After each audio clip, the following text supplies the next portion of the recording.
Pemirsa Polda Bali menggelar apel bersama pecalang di lapangan Niti Mandala Renon Denpasar. Apel ini merupakan berkomitmen penuh dalam mewujudkan Bali yang aman, damai, sejahtera, dan pariwisata berkualitas. Apel bersama dipimpin langsung Kapolda Bali Irjen Pol Daniel Aditya Jaya. Menurut Jenderal Bintang 2 ini, apel merupakan langkah strategis guna memastikan situasi keamanan dan ketertiban masyarakat di Pulau Dewata tetap kondusif di tengah dinamika global saat ini.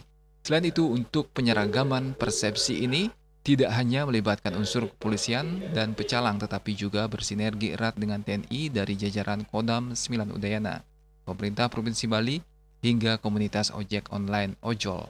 Hal ini untuk memperkuat komitmen kolektif dalam menjaga situasi Kamtibmas Bali kondusif di tengah situasi yang sangat dinamis dan pengaruh situasi global, sehingga Bali harus tetap dipastikan aman dan damai.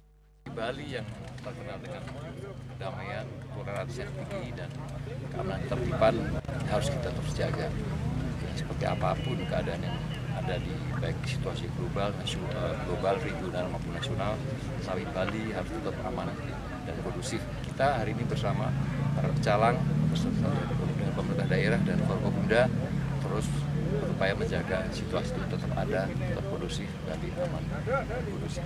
Bali ini ditunjukkan kepada dunia bahwa Bali itu aman dan nyaman. Setelah itu memang peningkatan daripada pariwisata itu bagus sekali. Nah, hari ini TNI sama Polri melaksanakan giat bersama kaitannya dengan keamanan kenyamanan bersama dengan pecalang, tentunya bersama dengan masyarakat sepenuhnya, maka semua bisa diantisipasi terkait dengan persoalan-persoalan yang akan terjadi maupun yang sudah terjadi. Lebih lanjut, Kapolda menekankan pentingnya melakukan deteksi dini terhadap segala bentuk potensi gangguan keamanan.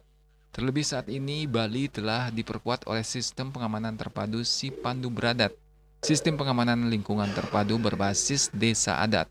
Sistem ini mengintegrasikan berbagai elemen keamanan masyarakat secara modern, dengan tetap menjunjung tinggi nilai-nilai kearifan dan budaya lokal. Pihaknya mengajak seluruh elemen masyarakat untuk saling bahu-membahu dalam menjaga marwah Pulau Dewata. Rai Suwantara, Bali TV.